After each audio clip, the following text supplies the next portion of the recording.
Hello everyone, welcome back to the channel. आज हम class 10 Hindi स्पर्श बुक के चैप्टर मनुष्यता, जिसके लेखक है मैथिली शरण गुप्त, पढ़ने जा रहे हैं। तो सबसे पहले हम लेखक का परिचय देखते हैं। तो मैथिली शरण गुप्त जी का जन्म सन 1886 में झांसी के करीब चिरगांव में हुआ था और अपने जीवन काल में ही वे राष्ट्र कवि के रूप में विख्यात हुए। इनकी शिक्षा दीक्षा घर पर ही हुई। संस्कृत, बंगला, मराठी और अंग्रेजी पर इनका सम्मान अधिकार था। ये राम भक्त कवि है। इन्होंने भारतीय जीवन को समग्रता और प्रस्तुत करने का प्रयास किया है। तो आइए देखते हैं पाठ का परिचय। प्रस्तुत पाठ में कवि मैथिली शरण गुप्त ने सही अर्थों में मनुष्य किसे कहते हैं उसे बताया है। कविता परोपकार की भावना का बखान करती है तथा मनुष्य को भलाई और भाईचारे के पथ पर चलने का सलाह देती है। तो आइए हम फर्स्ट पैराग्राफ पढ़ते हैं, मतलब स्टैंजा पढ़ते हैं। विचार लो कि मरते हो न मृत्यु से डरो, कभी मरो परंतु यो मरो की याद जो करे सभी। हुई न यो सुमृत्यु तो वृथा मरे, वृथा जे मरा नहीं वही कि जो जिया न आपके लिए। वही पशु प्रवृत्ति है कि आप ही चरे, वही मनुष्य है कि जो मनुष्य के लिए मरे। तो यहाँ पे कवि कहते हैं कि मनुष्य को ज्ञान होना चाहिए कि वो मरणशील है, इसीलिए उसे मृत्यु से डरना नहीं चाहिए, क्योंकि हमें पता है कि मृत्यु ही एक जीवन की सच्चाई होती है। परंतु उसे ऐसी समृत्यु को प्राप्त होना चाहिए जिससे सभी लोग मृत्यु के बाद भी याद करें। कवि के अनुसार ऐसे व्यक्ति का जीना या मरना व्यर्थ है जो खुद के लिए जीता हो। ऐसे व्यक्ति पशु के समान है। असल मनुष्य वह है जो दूसरों की भलाई करे, उनके लिए जिए। ऐसे व्यक्ति को लोग मृत्यु के बाद भी याद रखते हैं। तो उम्मीद करती हूँ आपको ये पैराग्राफ समझ में आई है, इसकी व्याख्या समझ में आई है। तो आगे बढ़ते हैं कविता में। उसी उदार की कथा सरस्वती बखानती, उसी उदार के धड़ा कृतार्थ भाव मानती। उसी उदार की सदा सजीव कीर्ति पूजती तथा उसी उदार को समस्त सृष्टि पूजती। अखंड आत्मभाव जो असीम विश्व में भरे, वही मनुष्य है कि जो मनुष्य के लिए मरे।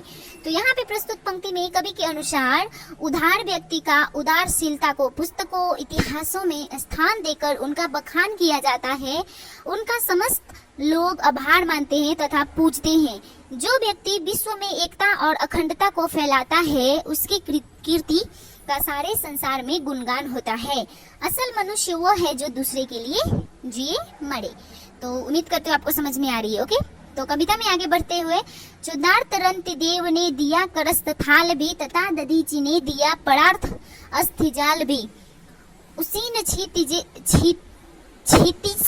ने स्वयं मांस दान भी किया, सहर्ष विर्ण कर्ण ने शरीर चम्र भी दिया। अनित्य देह के लिए अनादि जीव क्या डरे, वही मनुष्य है कि जो मनुष्य के लिए मरे। तो यहाँ पे प्रस्तुत पंक्ति में कवि ने पौराणिक कथाओं यानी पुरानी कथाओं का उदाहरण दिया है।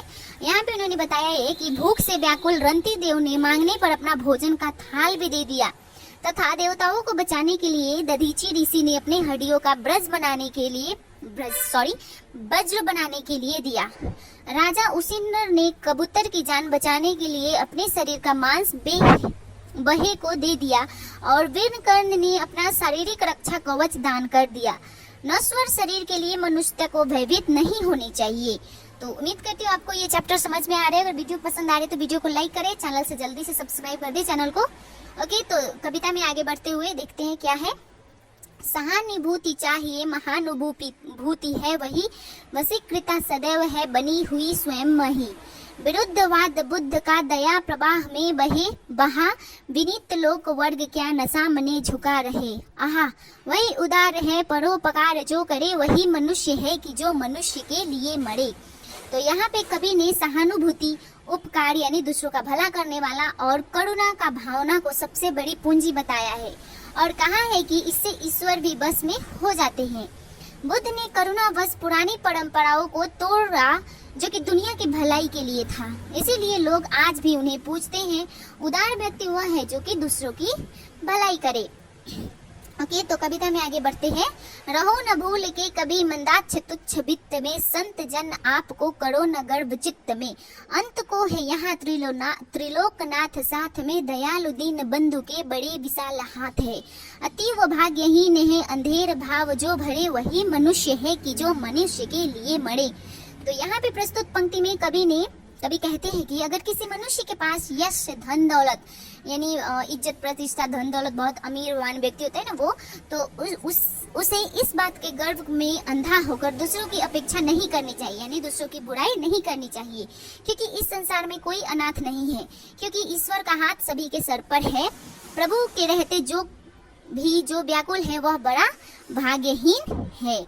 तो कविता में आगे बढ़ते हुए, अनंत अंतरिक्ष में अनंत देव है, खरे समक्ष ही स्वबाहु जो बढ़ा रहे बड़े बड़े, परस्परालंब में उठो तथा बढ़ो सभी, अभी अमत्र अंक में अपंक हो चढ़ो सभी, रहो न यो कि एक से न काम और का सरे, वही मनुष्य है कि जो मनुष्य के लिए मरे। ठीक है, तो कवि के अनुसार अनंत आकाश में असंख्य देवता मौजूद है जो अपने हाथ बढ़ाकर परोपकारी यानी दूसरों का हेल्प करने वाले और दयालु मनुष्य का स्वागत के लिए खड़े हैं। इसीलिए हमें परस्पर मतलब एक दूसरे के साथ सहयोग बनाकर उन ऊंचाइयों को प्राप्त करना चाहिए जहां देवता स्वयं अपने गोद में बिछाएं। इस मरणशील संसार में हमें एक दूसरे के कल्याण के कामों को करते रहें और स्वयं का उद्धार करें। तो आइए कविता में आगे बढ़ते हैं। मनुष्य मात्र बंधु है, यही बड़ा विवेक है, पुराण पूर्व स्वयं भू पिता प्रसिद्ध एक है, फलानुसार कर्म के अवश्य बाह्य भेद है, परंतु अंतरैक्य में प्रमाणभूत भेद है। अनर्थ है कि बंधु हो न बंधु की व्यथा हरे, वही मनुष्य है कि जो मनुष्य के लिए मरे। तो यहाँ पे प्रस्तुत पंक्ति में कवि कहते हैं कि सभी मनुष्य एक दूसरे के भाई बंधु है। यह बहुत बड़ी समझ है। सबके पिता ईश्वर है। भले ही मनुष्य के कर्म अनेक है परंतु उनकी आत्मा में एकता है। कवि कहते हैं कि अगर भाई ही भाई की मदद नहीं करेगा तो उसका जीवन व्यर्थ है, यानी हर मनुष्य को दूसरे मनुष्य की मदद के लिए हमेशा तत्पर रहना चाहिए, यहाँ अवेलेबल रहना चाहिए। तो आगे बढ़ते हैं कविता में, लास्ट पैराग्राफ बचा है अब। चलो अभिष्ट मार्ग में सहर्ष खेलते हुए, विपत्ति विप्र जो पड़े उन्हें ढकेलते हुए, घटे न हेल मेल हाँ बढ़े न भिन्नता कभी, अतर्क एक पंथ के सतर्क पंथ हो सभी, तभी समर्थ भाव है कि ताड़ता हुए तरे, वही मनुष्य है कि जो मनुष्य के लिए मरे। तो यहाँ पे अंतिम पंक्तियों में कवि मनुष्य को कहते हैं कि अपने इच्छित मार्ग पर प्रसन्नता पूर्वक हंसते खेलते चलो, यानी जो हमारा मन कर रहा है उस पे एकदम खुशी खुशी हंसते खेलते चलो और रास्ते में जो भी बाधा पड़े उन्हें हटाते हुए आगे बढ़ो। परंतु इसमें मनुष्य को एक ध्यान रखना चाहिए कि उनका आपसी सामंजस्य न घटे और भेदभाव न बढ़े, यानी जो आप जिसके साथ चल रहे हो उसके साथ भेदभाव ना बढ़े और झगड़े ना हो। जब हम एक दूसरों के दुखों को दूर करते हुए आगे बढ़ेंगे तभी हमारी समर्थता सिद्ध होगी और समस्त समाज की भी उन्नति होगी। तो यहाँ पे ये चैप्टर मनुष्यता जिसके लेखक है मैथिली शरण गुप्त खत्म होती है। उम्मीद करती हूँ आपको ये वीडियो पसंद आए। अगर वीडियो पसंद आए तो वीडियो को लाइक करें, चैनल को सब्सक्राइब कर दें और बेल आइकन को भी दबाना ना भूलें। और मिलती हूँ मैं अपने नेक्स्ट वीडियो में। Till then bye bye, see you, take care.